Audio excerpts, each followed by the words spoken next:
this is the Bawa Muhaiyaddeen Mosque and Fellowship. Can you tell us who was Bawa Muhaiyaddeen? Well, that could probably be answered in three ways. The first would be the way that our senses would perceive him, which would be he was a man who appeared out of the jungles in the mid-30s in Sri Lanka. He sort of made contact there later on with a number of people in the north of Ceylon who were mostly Hindu, who had encountered him in the jungle and then invited them to come there and teach.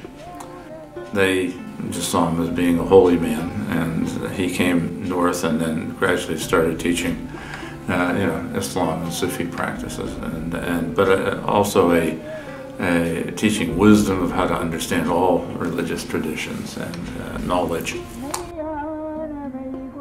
At that time, there was a big resurgence of interest in things spiritual, so that people who were called gurus or people who were called teachers of one kind or another were kind of in the popular eye. The people who had contacted the Sheikh Rahmatullahi really had written letters to him, and he had replied and changed their lives. And so they developed that love, and they wanted to show their love and respect. And they said, well, why don't we just make the gesture of inviting him to come here, And so they formed a corporation, and that was when the fellowship actually was born. And then they invited him to come to that fellowship. And he came in 1971, in the fall, in October 10th, and stayed at one and then a second row house in West Philadelphia. The numbers of people coming to see Bawa in 1971 and 72 just kept increasing and increasing and increasing until this teeny little row house simply couldn't hold them all anymore. And so Bawa said, all right, look for a house that's big enough to house all these people, or all the people who will come. And so a search went into effect. And along came this particular house, which was at the time a synagogue, and owned by a lovely rabbi whose name was Rabbi Rosen. And that was 1973, the summer of 1973. Basically, the community had split off from another Jewish community in the 1920s. And it's just that they didn't take in really any new members. The community, basically, it was mostly elderly people, and gradually the number of members diminished so that they couldn't maintain it any longer. And the rabbi then sold it to us. So we struck up a relationship with Rabbi Rosen, and he only requested us to take as loving care of the place as he and his wife had taken. So this is our meeting room, and this green chair up here in the front, this is where Bawa used to come down when he was well enough and speak to us for formal meetings. So Bawa would come down and the whole place would be filled with people. And escape from the entanglements of these religious and racial discriminations and go towards that one which we have to discover, that one which is without beginning or end.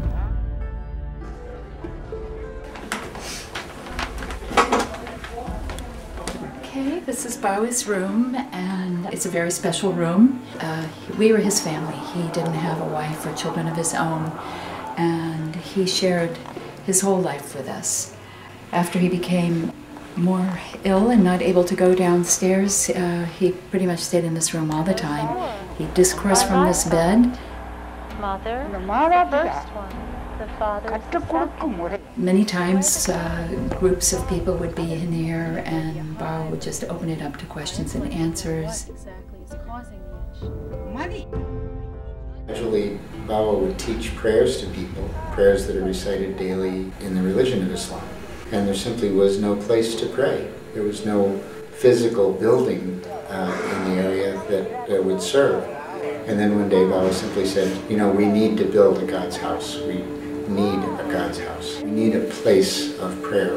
But originally we thought we were going to build it out in the country. We had bought a property near Coatesville, Pennsylvania.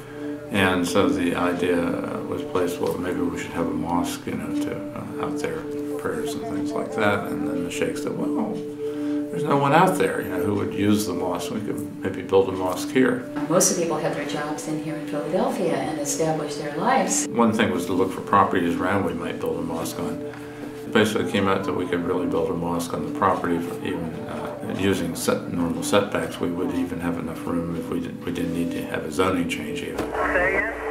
Bawa wants to know when is the lorry coming? The Amazon truck should be here in about 5 minutes. Within 5 minutes, Okay. But here's the window where Bawa was looking out again. Oh, this one? Yeah, this is where he watched the whole time we were building the mosque. So he would sit there with a walkie-talkie and give instructions to people, down here and the contractors and all the people who are working.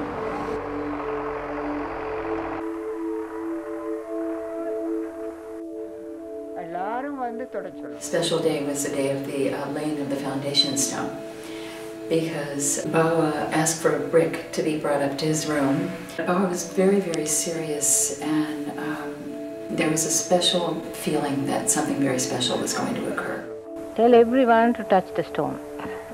Whoever is here now, touch the stone.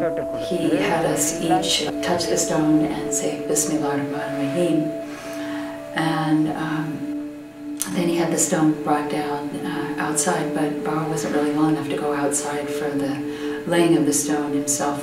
He sat in his room and in such a state of silence and prayer and deep meditation while the stone was being laid, that you could feel that it was much more than just a physical laying of a foundation stone that was happening. And he was absolutely in a state of silence and prayer while that was going on. And I'll never forget that. And then the people in the community built the mosque. And people of all different faiths building the mosque together. That was a great thing. And it went up in approximately 6 months, from December of 1983 to May of 1984. And of course, there were a number of mosques in Pennsylvania, but this was the first mosque that wasn't a converted building. This was the first mosque that was built as a mosque from the ground up. And the opening took place on May 27th, 1984. And the opening day of the mosque was totally a multicultural, multi-faith, multiracial, everything you can think of. The entirety of humanity was represented there at that opening day. So that was an amazing thing.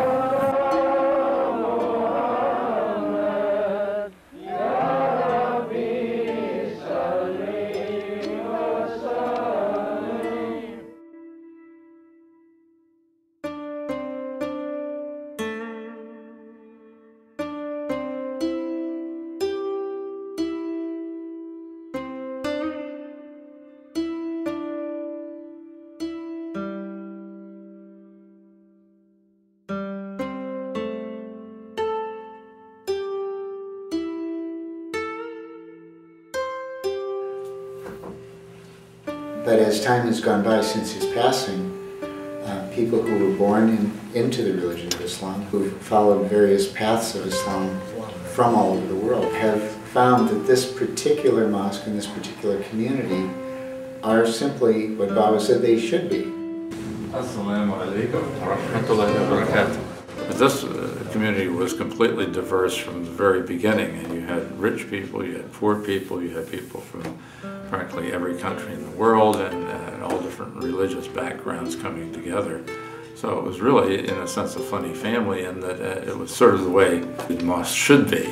They should have a great diversity of things in it, and everyone should be equal and before God in a mosque. The king and the beggar, as the Sheikh used to say, should bow down together. There's no difference before God except in piety. So the magnetism of both his teachings and his being continue to draw people toward this community. This is a booklet that we made to celebrate the 25th anniversary celebration of the mosque opening, and it has a quote of Bawa's. Bawa said, "The mosque is the heart of the fellowship. It moves within us. When you go to this mosque outside and establish the right prayer, then you are really building a beautiful mosque within your heart, and that mosque is being built with God's qualities.